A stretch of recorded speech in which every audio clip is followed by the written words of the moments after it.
Semua orang hanya lewat, sebagian malah menutup hidung dan menghindar. Tak ada yang peduli saat seorang wanita jatuh pingsan di pinggir jalan. Hanya satu pria miskin ini yang berhenti. Dan keputusan kecilnya malam itu mengubah hidupnya selamanya. Pria itu tidak punya apa-apa selain niat baik dan keberanian. Bajunya lusuh, sepatunya bolong, dan perutnya belum terisi sejak pagi. Ia tak tahu siapa wanita yang tergeletak lemah di hadapannya. Ia juga tak pernah membayangkan bahwa wanita yang ia tolong adalah istri dari seorang miliarder paling berpengaruh di kota ini. Inilah kisah tentang kebaikan kecil yang berbuah keajaiban besar. Sebuah cerita yang akan membuat kita kembali percaya bahwa ketulusan tak pernah salah alamat. Sebelum kita masuk ke kisah selengkapnya, pastikan kamu subscribe channel ini, aktifkan lonceng notifikasi, dan like video ini agar kami terus bisa menghadirkan kisah-kisah penuh makna yang menyentuh hati. Dukunganmu sangat berarti, karena satu klik darimu bisa membuat cerita baik ini menjangkau lebih banyak orang. Malam itu, hujan turun rintik-rintik. Bukan deras, tapi cukup untuk membuat jalanan kota berkilau oleh pantulan lampu kendaraan. Orang-orang berjalan cepat, sebagian menunduk menatap layar ponsel, sebagian lain sibuk menghindari genangan air. Kota besar tak pernah benar-benar tidur. Ia hanya berhenti peduli. Di sudut trotoar yang retat, seorang pria duduk bersandar pada tiang lampu. Namanya Raka Pratama. Usianya sekitar 35 tahun, namun garis di wajahnya membuatnya terlihat jauh lebih tua. Matanya cekung, pipinya tirus, dan janggut tipis tak terurus menempel di dagunya. Jaket coklat lusuh yang ia kenakan adalah satu-satunya pelindung dari dinginnya malam. Jaket yang sama sudah ia pakai selama bertahun-tahun. Perut Raka perih. Sejak pagi ia hanya minum air keran dari toilet umum. Pekerjaannya sebagai kuli angkut lepas tak selalu ada. Hari itu, tak satu pun truk berhenti memanggilnya. Tak ada upah, tak ada makan. Namun ia sudah terbiasa. Hidup telah lama mengajarinya untuk tidak berharap terlalu tinggi. Raka bangkit perlahan, menepuk-nepuk celananya yang basah oleh debu dan air hujan. Ia berniat berjalan menuju terminal lama, berharap bisa tidur di sana. Tapi saat melangkah beberapa meter, matanya menangkap sesuatu yang membuat langkahnya terhenti. Seorang wanita tergeletak di pinggir jalan. Awalnya Raka mengira itu hanya orang mabuk atau gelandangan lain. Tapi saat ia mendekat, jantungnya berdegup aneh. Wanita itu mengenakan mental krem yang bersih. Tas tangan mahal tergeletak di sampingnya. Rambutnya hitam, terurai rapi, meski kini sedikit basah oleh hujan. Wajahnya pucat, matanya terpejam, bibirnya bergetar pelan seolah menahan dingin. Orang-orang lewat. Ada yang melirik sekilas lalu mempercepat langkah. Ada yang menggeleng, seakan berkata bukan urusanku.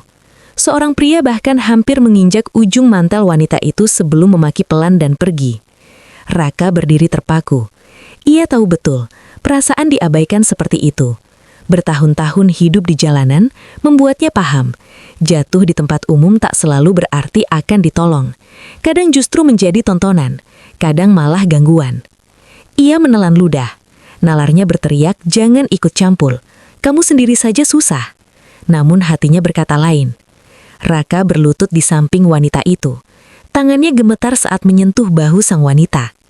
Bu, bu, panggilnya pelan. Tak ada jawaban. Ia menempelkan telinganya ke dada wanita itu, memastikan nafasnya masih ada. Ada, lemah, tapi ada. Nafas itu membuat dada Raka sedikit lega.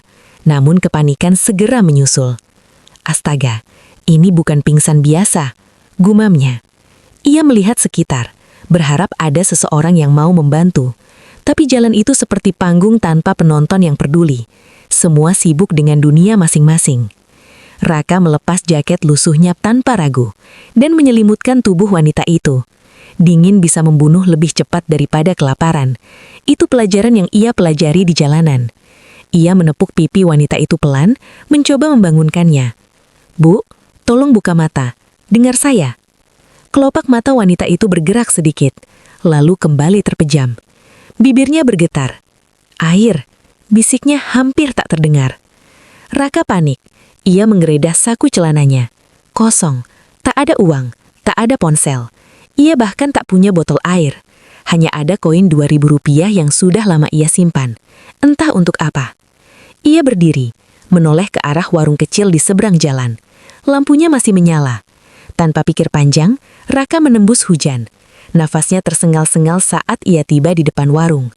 "Pak, air mineral, 1," katanya tergesa, meletakkan koin itu di meja.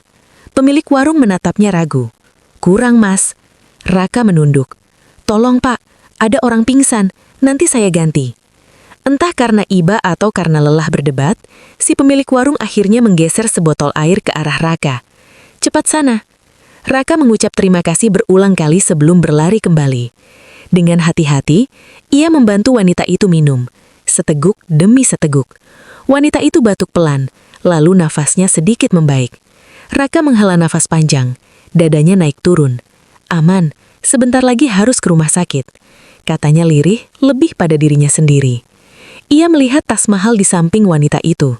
Sekilas terlintas pikiran buruk. Uang di dalam tas itu mungkin cukup untuk makan sebulan. Tapi pikiran itu segera ia tepis.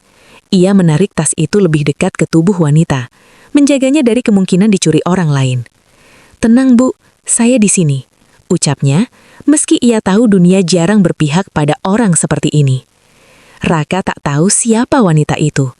Ia tak tahu bahwa jam tangan di pergelangan tangan wanita itu harganya lebih mahal dari semua pakaian yang pernah ia miliki. Ia tak tahu bahwa dalam beberapa jam ke depan, hidupnya akan berbelok ke arah yang tak pernah ia bayangkan. Yang ia tahu hanyalah satu hal sederhana. Jika ia pergi sekarang, wanita ini mungkin tak akan bangun lagi. Dan malam itu, di jalan yang basah dan dingin, seorang pria miskin yang tak pernah diperhatikan dunia memilih untuk tetap tinggal. Hujan mulai turun lebih deras. Rintiknya berubah menjadi garis-garis air yang menghantam aspal, menciptakan suara bising yang menenggelamkan kegelisahan Raka, atau justru memperparahnya. Jaket lusuhnya kini benar-benar basah, menempel di punggung kurusnya. Namun ia tak peduli. Seluruh perhatiannya tertuju pada wanita yang terbaring lemah di hadapannya. Wanita itu menggigil. Raka menepuk pipinya perlahan. "Bu, bertahan sedikit lagi ya." Tangannya dingin. Kulit wanita itu terasa jauh lebih dingin dari hujan yang mengguyur mereka. Raka panik. Ia tahu, ini sudah terlalu lama. Tanpa ponsel, tanpa uang, tanpa siapapun yang peduli. Ia hanya mengandalkan satu hal, keberanian untuk berteriak. "Tolong, ada yang pingsan! Tolong panggil ambulans!" Suara Raka penggelam di antara deru hujan dan klakson kendaraan. Beberapa orang menoleh, tapi tak ada yang mendekat. Seorang pria muda berhenti sebentar, menatap dari jauh lalu menggeleng dan pergi. Raka menggenggam tangan. Dadanya sesak, bukan hanya karena dingin, tapi karena perasaan tak dianggap. Ia berdiri di tengah jalan, melambaikan tangan ke arah mobil yang lewat. Beberapa mobil melambat, melihat kondisinya, lalu tancap gas kembali. Raka nyaris putus asa. Saat itulah, dari kejauhan, terdengar suara yang berbeda. Sirine. Raka menoleh. Awalnya ia ragu. Apakah itu benar-benar ambulans, atau hanya bayangan harapannya sendiri? Namun suara itu semakin dekat, memecah hujan dan kebisingan kota. "Syukur," bisiknya. Sebuah ambulans berhenti mendadak di pinggir jalan. 2 petugas medis melompat turun, membawa tandu. Raka mundur memberi jalan. Tangannya gemetar. "Apa yang terjadi?" tanya salah satu petugas. "Dia pingsan, Pak. Sudah lama. Saya temukan di sini," jawab Raka terbata. Petugas itu mengangguk cepat. Mereka memeriksa denyut nadi, membuka mantel wanita itu sedikit untuk memastikan nafasnya. Salah satu dari mereka mengernyit. Tekanan darahnya turun. "Kita bawa sekarang." Saat tandu diangkat, Raka refleks meraih tas wanita itu dan menyerahkannya. "Ini tasnya, jangan sampai hilang." Petugas itu menatap Raka sekilas, tatapan yang sulit diartikan, antara heran dan waspada. Namun ia menerima tas itu. "Mas ikut?" tanya petugas lain. Raka terdiam. Ia menatap sepatu lusuhnya, lalu ke dalam ambulans yang terang dan bersih. Dunia yang sangat berbeda dari hidupnya. Ia ragu. Tak pernah ada tempat untuk orang sepertinya di ruang seperti itu. Saya nggak punya apa-apa, katanya pelan. Tidak apa-apa, kami butuh saksi yang menemukan korban, jawab petugas singkat. Tanpa sempat berpikir panjang, Raka naik ke ambulans. Pintu ditutup. Sirine kembali meraung dan kendaraan itu melaju menembus hujan. Di dalam, Raka duduk di sudut. Tangannya menggenggam erat jaket lusuhnya. Ia memperhatikan petugas medis bekerja cepat, profesional, seperti mesin yang tahu persis apa yang harus dilakukan. Wanita itu mengerang pelan. "Bu, dengar saya. Kami dari medis. Anda di ambulans," ucap salah satu petugas. Kelopak matanya bergetar. Bibirnya bergerak. "Anak saya," katanya lirih. Raka tersentak. Ia mencondong ke depan. "Bu, tenang, ibu aman." Wanita itu membuka mata sedikit. Pandangannya buram, lalu berhenti tepat pada wajah Raka. Wajah asing, lusuh, basah oleh hujan. "Siapa kamu?" tanyanya lemah. Raka menelan ludah. "Saya cuma orang yang nolong, Bu." Wanita itu menatapnya lebih lama, seolah mencoba mengingat wajah itu. Ada ketakutan tapi juga kelegaan di matanya. Tangannya bergerak pelan, meraih lengan Raka. "Terima kasih," bisiknya, sebelum kembali tak sadarkan diri. Kalimat sederhana itu menghantam dada Raka lebih keras dari apapun. Selama bertahun-tahun, hampir tak pernah ada yang mengucapkan terima kasih padanya. Ambulans berhenti di sebuah rumah sakit swasta besar. Lampunya terang, halamannya luas, dan gedungnya menjulang megah. Raka menelan ludah. Tempat ini terlalu mewah untuk seseorang seperti dirinya. Pintu ambulans dibuka. Begitu tandu diturunkan, suasana berubah drastis. Beberapa pria berpakaian rapi berlari mendekat. Salah satunya berambut uban, wajahnya tegang. "Istri saya! Di mana istri saya?" teriaknya panik. Raka terpaku. "Istri?" Petugas medis menjawab cepat. "Kami baru saja menemukan beliau pingsan di jalan. Kondisinya lemah." Pria itu hampir roboh. "Tuhan, akhirnya!" Ia menggenggam sisi tandu, matanya merah. "Saya suaminya. Nama saya Adrian Wiratama." Nama itu membuat beberapa orang di sekitar terdiam. Para perawat saling memandang. Raka tak mengerti, tapi ia bisa merasakan ada sesuatu yang besar dari cara orang-orang langsung berubah sikap. "Pak Adrian, silahkan ikut kami," kata dokter yang baru datang. Sebelum tandu didorong masuk, Adrian menoleh ke arah Raka. Pandangannya tajam, penuh curiga. "Siapa kamu?" tanyanya singkat. Raka mundur setengah langkah. "Saya yang menemukan ibu di jalan." Tatapan itu berubah. Bukan lagi curiga, melainkan terkejut. "Kamu yang menolongnya?" Raka mengangguk pelan. Adrian mengatapnya dari ujung kepala hingga ujung kaki. Jaket lusuh, celana robek, sepatu bolong. Sulit dipercaya, orang seperti inilah yang menyelamatkan istrinya. "Nama kamu siapa?" tanya Adrian. "Raka, Pak." Adrian terdiam beberapa detik, lalu berkata pelan namun tegas, "Jangan pergi, tunggu di sini." Dan untuk pertama kalinya malam itu, Raka sadar bahwa wanita yang ia tolong bukan wanita biasa. Ia belum tahu bahwa pria di hadapannya adalah salah satu miliarder paling berpengaruh di negeri ini. Dan ia juga belum tahu, perintah singkat itu akan menyeretnya masuk ke dalam dunia yang tak pernah ia bayangkan. Lorong rumah sakit itu dingin. Terlalu dingin bagi Raka yang masih basah oleh hujan. Lampu putih memantul di lantai mengkilap, memperlihatkan bayangannya sendiri. Kurus, kotor, dan asing di tempat semewah ini. Bau antiseptik menusuk hidungnya, mengingatkannya betapa jauh hidupnya dari dunia yang bersih dan teratur seperti ini. Ia berdiri di sudut lorong, memeluk jaket lusuhnya.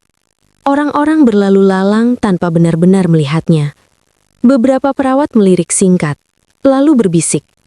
Tatapan mereka tak asing bagi Raka. Tatapan curiga, jijik, dan bertanya-tanya. apa yang orang ini lakukan di sini. Tak lama, seorang satpam mendekat. Tubuhnya besar, wajahnya kaku. "Mas, kamu siapa?" tanyanya dengan nada tak ramah. Raka menelan ludah. "Saya yang menolong wanita yang dibawa ambulans tadi." Satpam itu menyipit mata. "Ada identitas?" Raka menggeleng pelan. "Tidak. Tidak boleh berkeliaran di sini," kata satpam itu. "Tunggu di luar."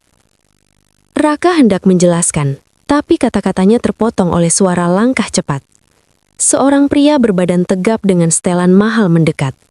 Adrian Wiratama. Wajahnya masih tegang, namun matanya menyiratkan kecemasan yang dalam. "Biarkan dia," ujar Adrian singkat. Satpam itu langsung mundur. "Baik, Pak." Raka menunduk. Ia tak tahu harus berkata apa. "Kamu Raka ya?" tanya Adrian. "Iya, Pak." "Duduk," kata Adrian sambil menunjuk bangku tunggu. "Ceritakan dari awal." Raka duduk kaku. Ia menceritakan semuanya. Bagaimana ia melihat wanita itu tergeletak, bagaimana orang-orang hanya lewat, bagaimana ia melepas jaketnya, berlari ke warung, memanggil ambulans. Ia bercerita tanpa menambah atau mengurangi. Suaranya pelan, jujur, dan apa adanya. Adrian mendengarkan tanpa menyelah. Sesekali rahangnya mengeras, terutama saat Raka menyebut betapa banyak orang yang memilih pergi. "Kalau kamu tidak berhenti malam itu." Suara Adrian bergetar. "Saya tidak tahu apa yang akan terjadi." Raka menggeleng. "Tidak. Siapapun pasti akan menolong, Pak." Adrian menatapnya tajam. "Tidak. Kamu sendiri yang bilang, tidak ada yang berhenti." Kalimat itu menggantung di udara. Beberapa saat kemudian, pintu ruang ICU terbuka. Seorang dokter keluar, melepas masker. "Kondisi istri Anda stabil untuk sementara, Pak Adrian. Dia kelelahan berat dan tekanan darahnya sangat rendah. Untung cepat ditangani." Adrian menutup mata, menarik napas panjang. "Terima kasih, Dok." Saat dokter pergi, Adrian menoleh ke Raka lagi. Tatapannya kini berbeda, lebih lembut, lebih dalam. "Nama istri saya Nadia Wiratama," katanya pelan. "Dia ibu dari 2 anak saya." Raka mengangguk. "Dia hilang kontak sejak sore," lanjut Adrian. "Kami mencarinya kemana-mana. Saya tidak pernah membayangkan." Suaranya terputus. Raka tak berani menyela. "Kenapa kamu menolongnya?" tanya Adrian tiba-tiba. Pertanyaan itu membuat Raka terdiam lama. Ia menunduk, menatap telapak tangannya sendiri. Tangan yang kasar, penuh bekas luka. "Karena kalau saya yang tergeletak di sana, saya ingin ada 1 orang saja yang berhenti." Kata-kata itu membuat Adrian terdiam. Untuk pertama kalinya malam itu, pria kaya itu terlihat rapuh. Namun keheningan itu segera pecah oleh suara langkah-langkah cepat. Seorang wanita elegan berusia sekitar 50 tahun, datang tergesa. Wajahnya tegang, matanya tajam. "Adrian, apa yang sebenarnya terjadi?" serunya. "Mama, Nadia pingsan. Dia sudah di ICU." Wanita itu, ibu Adrian, melirik Raka. Tatapannya berubah sinis. "Siapa orang ini?" tanyanya dingin. "Dia yang menolong Nadia," jawab Adrian. Alisnya terangkat. "Dia?" Nada suaranya penuh tidak percaya. Ia memandang Raka dari ujung kepala sampai kaki, lalu mendengus kecil. "Jangan sembarangan percaya," katanya pelan tapi tajam. "Orang seperti ini bisa saja punya niat lain." Raka merasa dadanya diremas. Ia bangkit setengah berdiri. "Saya tidak berniat apa-apa, Bu," katanya sopan. "Saya hanya menolong." "Menolong atau memanfaatkan?" balas wanita itu. Adrian langsung menegur. "Mama, cukup." Namun kata-kata itu sudah terlanjur melukai. Raka kembali duduk, menunduk, menelan pahitnya rasa dipermalukan. Tak lama kemudian, seorang pria berjas hitam mendekat dan berbisik pada Adrian. Ekspresinya berubah. kata pria itu. Berdasarkan rekaman CCTV sekitar lokasi, Kami melihat orang ini bersama Bu Nadia cukup lama. Raka mendongak kaget. Saya cuma menunggu ambulans. Ibu Adrian tersenyum tipis. Lihat, saya bilang apa? Adrian terdiam. Ia menatap Raka, lalu pria berjas hitam itu. Keraguan mulai menyelinap ke wajahnya. Bawa dia ke ruang keamanan. Perintah Ibu Adrian. Untuk pemeriksaan. Jantung Raka berdegup kencang. Tangannya mengepal. Saya tidak mencuri apapun, katanya dengan suara bergetar. Saya bahkan menjaga tasnya. Adrian ragu. Wajahnya terbelah antara logika dan emosi. Ini hanya prosedur, katanya akhirnya, meskipun suaranya terdengar berat. Raka dibawa oleh 2 satpam. Langkahnya gontai. Lorong yang tadi terasa dingin kini terasa menusuk. Kebaikan yang ia lakukan perlahan berubah menjadi tuduhan. Saat pintu ruang keamanan tertutup, Raka duduk sendirian di ruangan kecil itu. Lampunya redup, dindingnya kusam. Ia menatap lantai dan tersenyum pahit. Beginilah nasib orang seperti saya. Berbuat baik pun tetap dicurigai. Ia tak tahu bahwa di balik dinding putih rumah sakit itu, takdir sedang bersiap membalikan segalanya. Ruangan keamanan itu sunyi. Hanya diisi dengung pendingin udara yang terdengar seperti ejekan pelan. Raka duduk di kursi besi dingin. Tangannya terlipat di pangkuan. Jaket lusuhnya masih basah, meneteskan air ke lantai. Tak ada yang memberinya handuk. Tak ada yang bertanya apakah ia kedinginan. Seorang petugas keamanan duduk di seberangnya, menatap layar monitor. Di layar itu, rekaman CCTV diputar berulang-ulang. Terlihat jelas Raka berlutut di samping Nadia, menepuk bahunya, menyelimutinya dengan jaket, lalu berlari ke seberang jalan. Namun sudut kamera tak bisa menangkap niat, hanya gerakan. "Kamu lama di situ?" kata petugas itu datar. "Ngapain saja?" Raka menarik napas. "Menolong, Pak. Memanggil ambulans. Menjaga supaya tidak ada yang mengambil barang-barangnya." "Kenapa nggak langsung pergi setelah ambulans datang?" Raka menyenyum pahit. "Kalau saya pergi, siapa yang pastikan tasnya aman?"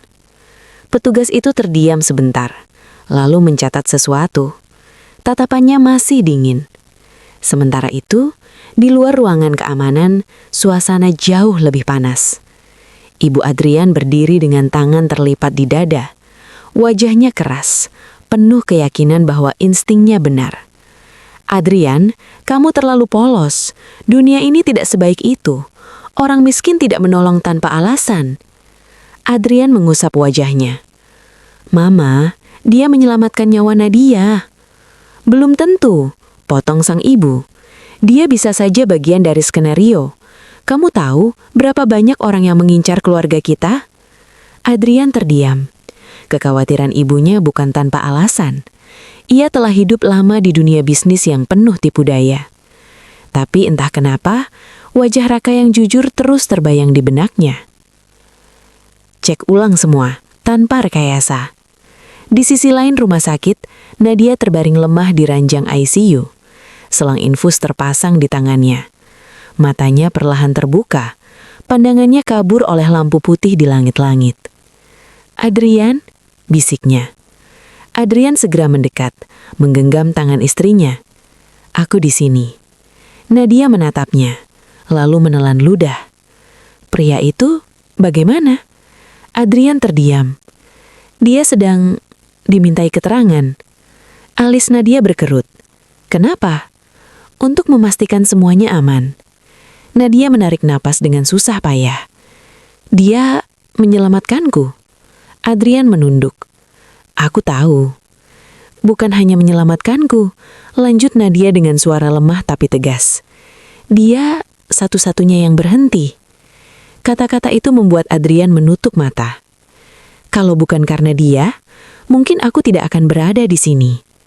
Adrian menggenggam tangan istrinya lebih erat. "Aku akan pastikan dia diperlakukan dengan adil." Kembali ke ruang keamanan, suasana semakin menekan. Pintu terbuka. Seorang pria berjas hitam masuk. Kepala keamanan keluarga Wiratama. Wajahnya serius. "Kami sudah memeriksa barang bawaan Bu Nadia.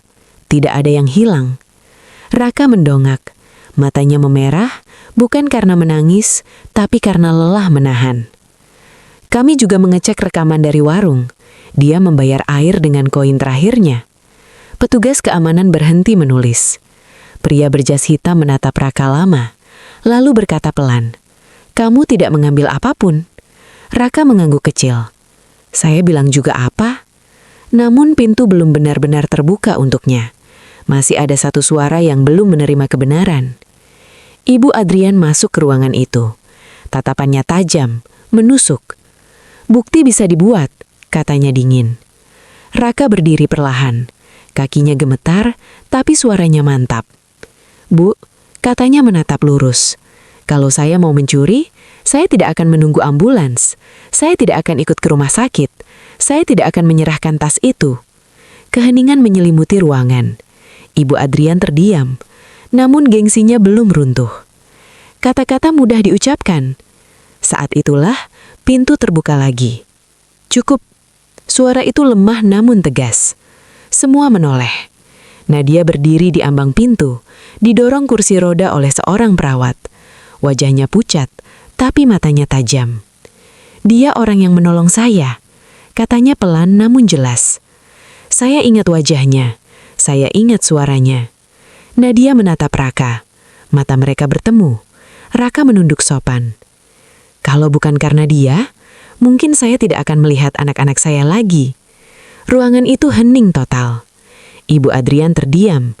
Untuk pertama kalinya keyakinannya goyah. Adrian melangkah maju. "Maafkan kami, Raka," katanya tulus.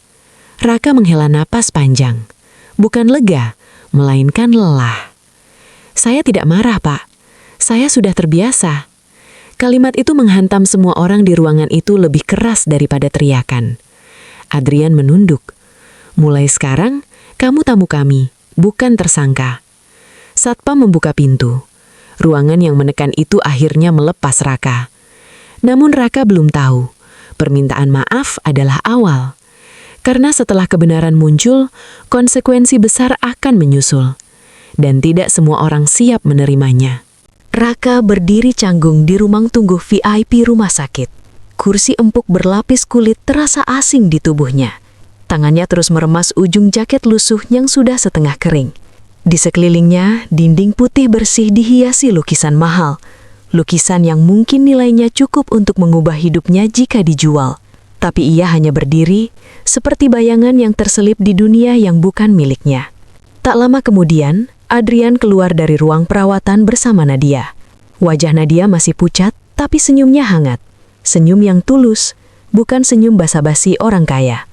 "Raka," panggil Nadia pelan. Raka mendekat dan menunduk sopan. "Ibu sudah lebih baik, jauh lebih baik, karena kamu." Adrian menepuk bahu Raka. "Ikut kami." Mereka berjalan menyusuri lorong khusus menuju sebuah ruangan privat. Pintu kayu tebal terbuka. Di dalamnya, ada sofa besar, meja kopi kaca, dan pemandangan kota dari balik jendela lebar. Dunia di luar tampak kecil dari ketinggian itu. "Duduk," kata Adrian. Raka duduk di ujung sofa seperti takut meninggalkan bekas. Adrian menarik napas panjang.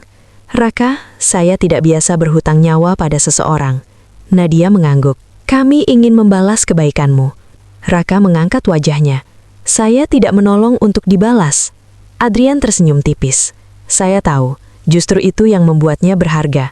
Adrian memberi isyarat. Seorang asistennya masuk, meletakkan sebuah amplop coklat tebal di atas meja. Suara amplop itu saat menyentuh kaca terdengar berat, seperti berisi keputusan besar. "Di dalamnya ada uang," kata Adrian jujur. "Cukup untuk mengubah hidupmu, mulai usaha, menyewa tempat tinggal, makan layak." Raka menatap amplop itu lama, jantungnya berdegup kencang. Selama tahun-tahun, ia membayangkan bagaimana rasanya memiliki uang sebanyak itu. Membayangkan tidur tanpa lapar, membayangkan hidup tanpa rasa takut besok. Tapi bayangan itu disertai rasa lain, rasa tak nyaman. "Saya berterima kasih," kata Raka pelan. "Tapi, apakah kalau saya menerima ini, kebaikan saya jadi punya harga?" Nadia terkejut. Adrian terdiam. Raka melanjutkan. Suaranya bergetar, tapi tegas. "Saya menolong karena saya tidak ingin orang mati sendirian di jalan. Kalau saya menerima uang ini, saya takut suatu hari nanti saya ragu menolong kalau tidak ada imbalannya. Ruangan itu hening. Kalimat Raka menggantung, menusuk kesadaran mereka. Nadia menyentuh tangan suaminya. Matanya berkaca-kaca. "Kamu luar biasa," katanya lirih. Adrian tersenyum pahit. "Kamu membuat saya merasa kecil." Raka menggeleng cepat. "Tidak, Pak. Saya hanya orang yang takut kehilangan dirinya sendiri." Adrian mendorong amplop itu sedikit lebih dekat. "Ambil ini bukan sebagai upah. Anggap saja sebagai bantuan." Raka menutup mata sebentar. Ia benar-benar butuh uang. Tapi hatinya menolak. "Kalau Bapak benar-benar ingin membantu," katanya akhirnya, "tolong bantu saya bekerja. Saya tidak mau diberi, saya mau berdiri." Kata-kata itu membuat Nadia terisak pelan. Adrian menegakkan tubuhnya. Wajahnya berubah. Bukan lagi wajah miliarder, tapi wajah seorang pria yang baru saja diingatkan arti hidup. "Baik," katanya mantap. "Saya akan mempekerjakanmu." Raka terkejut. "Apa?" "Saya punya banyak usaha, gudang logistik, pabrik, yayasan sosial. Kamu bisa mulai dari mana saja. Gaji layak, tidak instan, tapi bermartabat." Raka menunduk dalam-dalam, dadanya terasa penuh. "Terima kasih, Pat." Namun belum sempat kelegaan itu menetap, pintu ruangan terbuka. Ibu Adrian masuk. "Apa yang kalian lakukan?" tanyanya dingin. "Kami menawarkan pekerjaan," jawab Adrian tegas. Ibu Adrian menatap Raka. "Kamu harus tahu diri, dunia kami bukan tempatmu." Raka berdiri. "Saya tidak pernah ingin masuk ke dunia siapapun, Bu. Saya hanya ingin hidup jujur." Ibu Adrian tersenyum tipis. "Kejujuran saja tidak cukup di dunia ini." Raka membalas tatapannya. "Mungkin itu sebabnya dunia ini sering rusak." Keheningan jatuh. Nadia menatap mertuanya. "Bu, cukup." Untuk pertama kalinya, Ibu Adrian tak menjawab. Raka pamit dengan sopan. Ia keluar ruangan dengan langkah berat namun tegak. Ia tidak membawa amplop, tidak membawa uang. Tapi ia membawa sesuatu yang jauh lebih mahal, harga diri. Namun Raka belum tahu, keputusannya akan menimbulkan gelombang besar. Di dunia orang kaya, ketulusan tanpa pamrih sering dianggap ancaman, dan tidak semua orang senang melihatnya tetap berdiri. Hari pertama Raka bekerja dimulai sebelum matahari terbit. Langit masih gelap ketika ia berdiri di depan gerbang besar gudang logistik milik Wiratama Group. Bangunan itu menjulang, dingin, dan terasa asing. Ia mengenakan kemeja sederhana hasil pinjaman yayasan, masih kebesaran di tubuh kurusnya, tapi bersih. Raka menarik nafas panjang. "Ini bukan jalanan," gumamnya. "Ini kesempatan." Di dalam gudang, aktivitas sudah ramai. Forklift berlalu lalang, suara besi beradu dan teriakan mandor menggema. Beberapa pekerja melirik Raka dengan rasa ingin tahu, dan sebagian dengan tatapan meremehkan. "Hei, kamu anak baru?" tanya seorang pria bertubuh besar bernama Hendra, mandor shift pagi. "Iya, Pak, nama saya Raka." Hendra mengangguk tanpa senyum. "Kamu mulai dari bawah. Angkat, susun, bersihkan. Jangan banyak tanya." Raka mengangguk mantap. Namun tak semua orang seformal Hendra. Sekelompok pekerja lain mulai berbisik begitu Raka lewat. "Itu katanya orang jalanan," bisik satu. "Orang dalam kali, kasihan Pak Adrian," sahut yang lain sambil terkekeh. Raka mendengar semuanya. Ia memilih diam. Pekerjaan hari itu berat. Kardus-kardus besar, keringat bercucuran, punggungnya perih. Tapi Raka bekerja tanpa mengeluh. Setiap kali ingin berhenti, ia teringat dinginnya trotoar malam itu, dan ia kembali mengangkat. Saat istirahat siang, para pekerja duduk berkelompok. Raka mengambil nasi bungkus dari tasnya dan duduk di sudut. Raka," panggil seorang pekerja bernama Bimo dengan nada mengejek. "Kamu dulu tidur di mana sebelum kerja di sini?" Beberapa tertawa kecil. Raka menelan ludah. "Di mana saja yang aman?" "Hebat juga, dari gelandangan langsung kerja di perusahaan besar." Tawa kembali pecah. Raka berdiri. Bukan marah, lelah. "Saya bukan gelandangan," katanya tenang. "Saya hanya belum punya tempat." Kalimat itu membuat suasana sejenak hening. Namun ejekan segera kembali. "Dengar-dengar kamu kenal langsung Pak Adrian. Jangan-jangan kamu orang titipan." "Geledeh Modi." Raka menggelengkan. "Saya cuma karyawan." Di lantai atas gedung kantor, Adrian berdiri di balik kaca, memperhatikan aktivitas gudang. Ia melihat Raka bekerja tanpa berhenti, tanpa mengeluh. Wajahnya mengeras, bukan marah, tapi prihatin. Dia bertahan, gumamnya. Namun tak semua orang senang melihat Raka bertahan. Ibu Adrian menerima laporan dari salah satu staf. Anak itu mulai menarik perhatian, kata staf itu. Beberapa karyawan tidak suka. Ibu Adrian tersenyum tipis. Biarkan, dunia akan mengajarinya sendiri. Sore hari, sebuah insiden terjadi. Salah satu rak penyimpanan goyah. Kardus-kardus besar hampir jatuh. Para pekerja menjauh panik. "Rak itu rusak!" teriak Hendra. Tanpa pikir panjang, Raka berlari. Ia menopang rak dengan tubuhnya, menahan agar tidak roboh ke arah dua pekerja yang masih di bawah. "Pergi!" teriaknya. Rak itu akhirnya roboh ke sisi lain. Raka terpental, bahunya membentur lantai keras. Gudang hening. Hendra berlari mendekat. "Kamu gila?" Raka meringis menahan sakit. Yang penting mereka selamat. Dua pekerja yang hampir tertimpa berdiri terpaku. Wajah mereka pucat. Ambulans dipanggil. Luka Raka tidak fatal, tapi cukup membuatnya harus beristirahat beberapa hari. Di rumah sakit, Nadia datang menjenguk. Matanya berkaca-kaca melihat bahu Raka yang diperban. "Kamu selalu menaruh dirimu terakhir," katanya pelan. Raka menyenyum tipis. "Saya sudah biasa." Adrian menyusul, wajahnya tegang. "Mulai besok, saya ingin kamu pindah ke posisi yang lebih aman." Raka menggeleng. "Tidak, Pak, saya masih sanggup." Adrian menatapnya lama. "Kamu keras kepala." "Bukan, saya hanya tidak mau diperlakukan istimewa." Kabar insiden itu menyebar cepat. Para pekerja mulai berubah. Bisik-bisik ejekan berganti dengan diam dan rasa sungkan. Bimo mendekati Raka keesokan harinya. "Maaf soal kemarin." Raka mengangguk. "Tidak apa-apa." Namun di balik perubahan itu, satu orang semakin resah. Ibu Adrian. Baginya, Raka bukan lagi sekedar orang miskin. Ia simbol yang mengusik dunia yang selama ini ia yakini. Dan ia tahu, ujian terbesar Raka belum datang dari pekerjaannya, tapi dari masa lalunya sendiri. Hujan kembali turun malam itu. Seolah kota ingin mengingatkan Raka pada awal segalanya. Ia duduk sendirian di kamar kecil yang kini ia sewa. Bukan mewah, tapi hangat. Sebuah kasur tipis, meja kayu tua, dan jendela kecil yang menghadap gang sempit. Bagi Raka, itu sudah lebih dari cukup. Bahunya masih terasa nyeri. Ia membuka perban pelan, menatap bekas luka yang memanjang.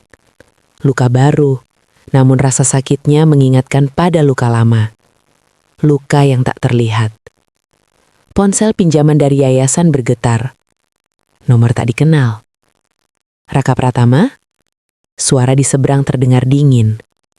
"Iya, kami dari pihak kepolisian. Mohon Anda datang untuk klarifikasi terkait kasus lama." Jantung Raka berhenti sejenak. "Kasus apa, Pak?" "Kasus pencurian di pasar 5 tahun lalu." Telepon terputus. Raka terduduk lemas. Masa lalu yang selama ini ia kubur, kembali menuntut jawaban. 5 tahun lalu Raka bukan siapa-siapa, tapi juga bukan pencuri. Saat itu, ia bekerja sebagai kuli pasar. Suatu hari, dompet seorang pedagang kaya hilang. Raka yang terakhir terlihat di sekitar lokasi langsung dituduh. Tak ada CCTV, tak ada pembela. Ia dipukuli massa, diseret ke kantor polisi, dipaksa mengaku demi mengakhiri siksaan. Sejak hari itu, namanya tercatat sebagai mantan tersangka. Pekerjaan hilang, keluarga menjauh, hidupnya runtuh. Keesokan harinya kabar pemanggilan polisi itu sampai ke telinga Adrian. Bukan dari Raka, tapi dari ibunya. "Lihat," kata Ibu Adrian dingin. "Masa lalu tidak pernah bohong. Orang seperti dia memang bermasalah." Adrian menatap berkas di tangannya. Ia belum bicara pada Raka. "Dia tidak cerita apapun," lanjut ibunya, "karena dia menyembunyikan sesuatu." Benih ragu mulai tumbuh di benak Adrian. Saat Raka datang ke kantor polisi, ia diperlakukan dingin. Seorang perwira membuka berkas lama. Kasus ini dulu ditutup karena kurang bukti, tapi sekarang muncul laporan ulang. "Siapa yang melapor, Pak?" tanya Raka lirih. Perwira itu menatapnya. "Pedagang yang sama, Dia bilang kamu baru muncul lagi ke permukaan. Raka tertawa pahit. Saya bahkan tidak punya apa-apa saat itu. Buktikan, jawab sang perwira singkat. Berita itu cepat menyebar. Media lokal mulai mencium cerita. Karyawan Wiratama Group pernah terlibat kasus pencurian. Judul itu menghantam reputasi perusahaan. Adrian memanggil Raka ke ruangannya. Tatapannya berat. Kenapa kamu tidak cerita? Tanya Raka. Raka menunduk. Karena saya lelah tidak dipercaya. Apakah kamu mencuri? Tanya Adrian langsung. Raka mengangkat wajahnya. Matanya merah. Tapi jujur. Tidak, Pak. Saya tidak pernah. Keheningan panjang. Namun keheningan itu pecah oleh suara Ibu Adrian. Kata-kata tidak cukup. Adrian terdiam. Untuk pertama kalinya sejak mereka bertemu, ia tak membela Raka secara langsung. Sementara ini, kamu saya nonaktifkan dulu. Kalimat itu seperti palu godam. Raka mengangguk. Saya mengerti. Ia keluar ruangan dengan langkah tenang. Tapi hatinya hancur. Orang yang ia hormati mulai meragukannya. Dunia kembali mengulang pola yang sama. Malam itu Raka duduk di halte. Hujan membasahi rambutnya. Ia menatap jalan kosong. Mungkin memang takdir saya, bisiknya. Selalu jatuh setelah berdiri. Namun di rumah sakit, Nadia membaca berita itu dengan tangan bergetar. Air mata jatuh ke layar ponsel. Adrian, ini tidak benar, kata Nadia tegas. Aku harus melindungi perusahaan, jawab Adrian lelah. Dan siapa yang melindungi orang baik? Balas Nadia. Nadia berdiri, meski tubuhnya belum sepenuhnya pulih. Besok aku akan bicara. Adrian terdiam. Sementara itu, seorang pria tua datang ke kantor polisi dengan langkah tertatih. Wajahnya keras oleh usia dan penyesalan. Ada yang ingin saya akui, katanya. Raka tidak tahu itu. Ia hanya tahu satu hal, jika kebenaran tidak muncul kali ini, ia mungkin akan menghilang selamanya. Dan di saat dunia kembali menutup pintu, takdir sedang menyiapkan pembalikan terbesar. Pagi itu, ruang kantor polisi terasa berbeda. Tidak lagi dingin dan mengintimidasi, melainkan hening dan penuh ketegangan. Raka duduk di kursi kayu, menatap lantai. Ia tidak berharap apapun. Harapan adalah barang mewah yang terlalu sering mengecewakannya. Pintu terbuka. Seorang pria tua melangkah masuk. Rambutnya memutih, punggungnya membungkuk, namun langkahnya mantap. Di tangannya, ia menggenggam sebuah topi lusuh. Aku ingin mengaku, katanya dengan suara bergetar. Raka mendongak. Pria itu adalah Surono, pedagang pasar yang dulu menuduhnya mencuri. Semua mata tertuju padanya. 5 tahun lalu Surono, sambil menunduk. Dompet itu tidak dicuri Raka. Saya yang kehilangan karena kelalaian sendiri. Tapi saat dompet itu ditemukan oleh keponakan saya takut. Takut reputasi saya hancur. Suara Surono pecah. Saya melihat Raka dipukuli, katanya sambil terisak. Dan saya diam. Saya biarkan dia menanggung kesalahan saya. Ruangan itu sunyi. Tak ada suara selain napas berat. Kenapa sekarang? Tanya perwira polisi. Surono mengangkat wajahnya. Matanya basah. Karena saya melihat berita. Dia menolong orang. Dia tetap baik meski dunia kejam padanya. Saya tidak sanggup lagi hidup dengan kebohongan. Tangisnya pecah. Raka berdiri perlahan. Dadanya bergetar.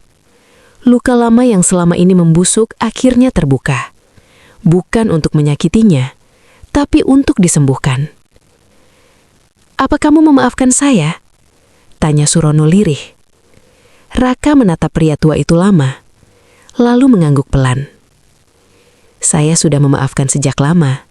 Saya hanya ingin nama saya bersih. Polisi menutup berkas. Kasus itu resmi dibuka kembali dan ditutup dengan kebenaran.